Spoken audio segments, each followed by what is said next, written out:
Good afternoon, everyone. I'm Michael, and this is Sinead, and we are part of the founding team of Epic Global. And we're actually going to start with a little video just to showcase who we are and what we do. Could we get some sound, please?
We'll pause it there. So we are Epic Global. We're a dedicated esports and gaming agency. We're an Irish startup, but we've teams in Ireland, across the UK, and we've a global client base at this stage. So we're coming into our 4th year, and just on the show reel, we wanted to give you a sense of some of the projects and clients that we've worked with over the past few years. We're privileged in that we work with international rights holders, elite athletes and brands. And what we do is we help them enter the world of esports and gaming. We also work with top-tier esports teams, and we help them commercialize our offering.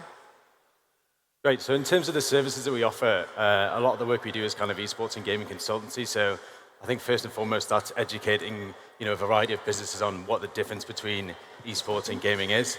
And then also how you can use different game titles to engage with different people in different markets or different demographics of individuals, depending on how you want to activate in the space. Sorry. Just while Sinead's sorting out the slides, I'll keep going. So other work we do is a lot of kind of sponsorship and partnership within more endemic esports teams. So we've worked with some of the biggest IPs in Europe in the sense of XL, Fnatic, Team Vitality, Navi, J-Links Esports. And that's us going to market and brokering sponsorships like you see in traditional sports, so front of shirt, sleeve deals, or in-game branding and things like that. Other work we do in the space is more kind of marketing consultancy. So these esports teams are now realizing that they can become a lot more than just an esports organization. They can become lifestyle brands, and we can help them transition from just being an esports org into more of a lifestyle and esports and gaming organization. Other work we do is kind of Web3 and metaverse consultancy, starts bringing maybe brands into metaverse experiences, or some of the talent that we work with, bringing them into the space as well. Do you want to jump on to the next one? We're back working. So in terms of kind of current trends that we see, a lot of the work we do is bringing kind of more traditional sports IP and rights holders into the world of esports and gaming. So I think the reason for that is that a lot of traditional sports now have aging demographics in terms of people who are viewing the sport falling participation, and they see gaming and esports as a tool to bring a younger audience into their IP and eventually monetize those individuals in their IP. So as I said before, this starts with a lot of education, and to be very honest, it's mostly telling football teams that FIFA or EAFC isn't the biggest esport in the world, and they're always shocked to find this out. So what we do is if they want to go down a kind of esports professional route, we'll pick the titles that they want to go into, we'll identify the rosters that will compete for them, and we'll also create a kind of self-sustainable business model, which in essence makes it a risk-free venture for the organization as well. And the way we do that is, obviously most kind of sports rights holders have existing sponsors, and if we're lucky, we can upsell one of these sponsors to become part of a partner for this project. If not, we'll go to market and we'll find a sponsor that covers the costs of the team for a period of time, so the rights holder can enter the esports space. Some examples of teams that we've worked with: so Norwich Football Club, we created 1J Esports, who actually won the E-Premier League 2 seasons ago. We brought Munster Rugby Club into the world of esports with a League of Legends roster and also a sim racing team, which was in collaboration with Williams F1. And more recently, we did a joint venture between PSG and Tundra Esports to enter the kind of Rocket League space. If the rights holder wants to do more kind of gaming activations, that's more of a, it can kind of be a multitude of things. It can be kind of a Roblox gamification, right through to doing kind of community tournaments, which could be EAFC, NBA 2K, something like that. And the next video we've got actually showcases something we ran with one of our clients, the FAI, which is the governing body of football with Ireland, where we created, so there's a fly that keeps coming around my head.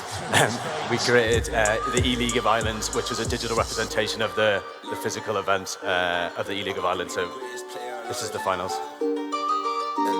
I know it's hard work and dedication, but you know, I genuinely think I got it. 5 a.m. getting ready, I do this every morning. I be brushing my teeth while everybody's snoring. On the way to the spot, tell Morgan what's good.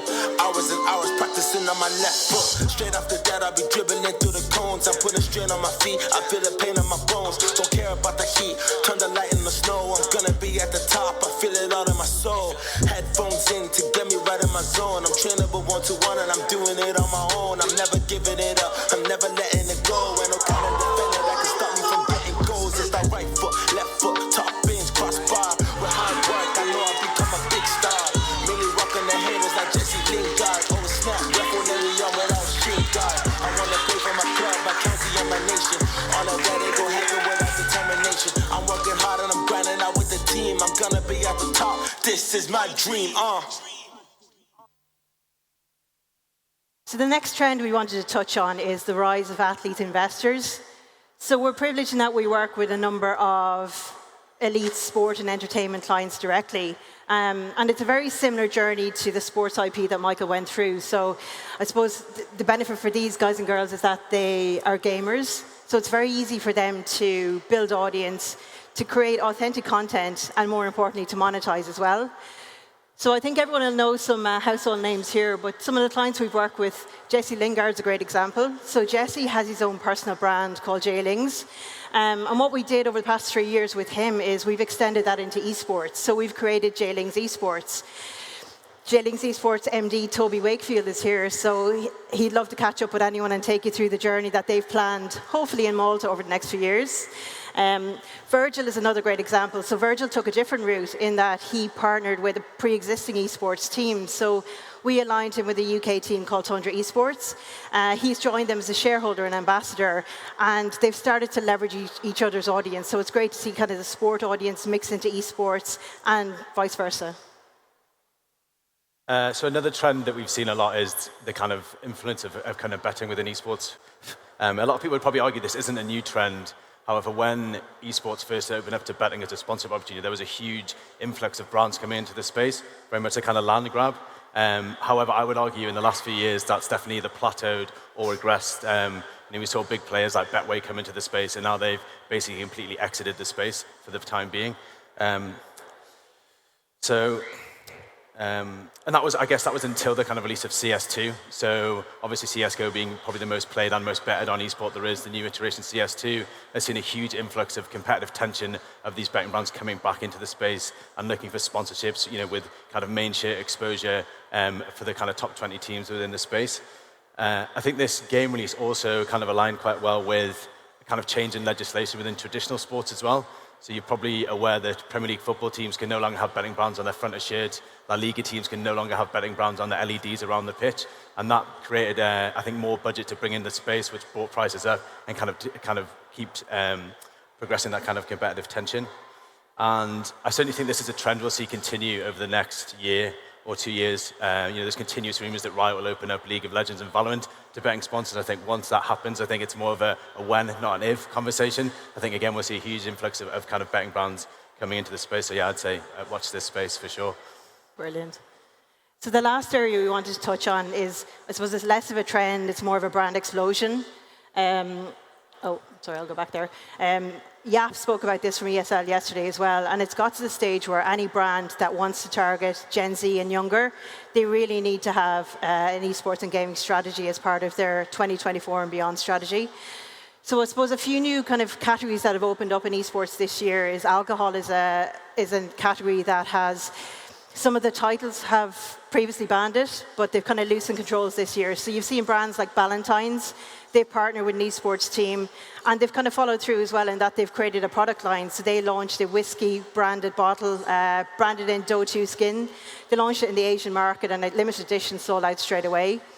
So the last example we wanted to take you through is Muju. So Muju is a flavoured Irish milk that we worked with back home. They're owned by Glanbia, so if you've seen Irish butter, Irish cheese worldwide, they're responsible for the distribution there.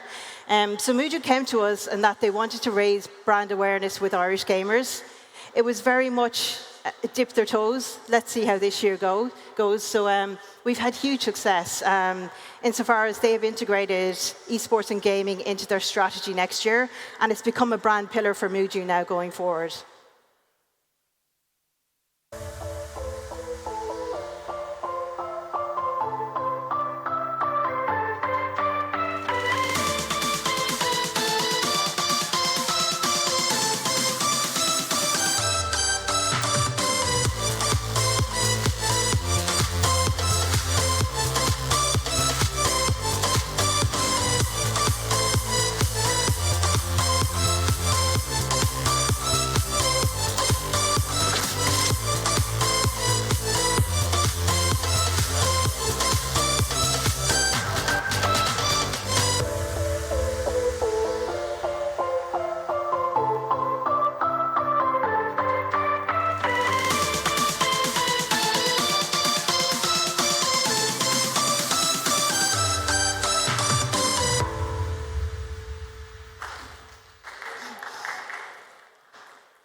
Thank you. So yeah, I guess for 2024 and beyond for us, I think 2024, hopefully we'll see an expansion of Epic Global here in Malta and potentially in the Middle East as well. And then in terms of services?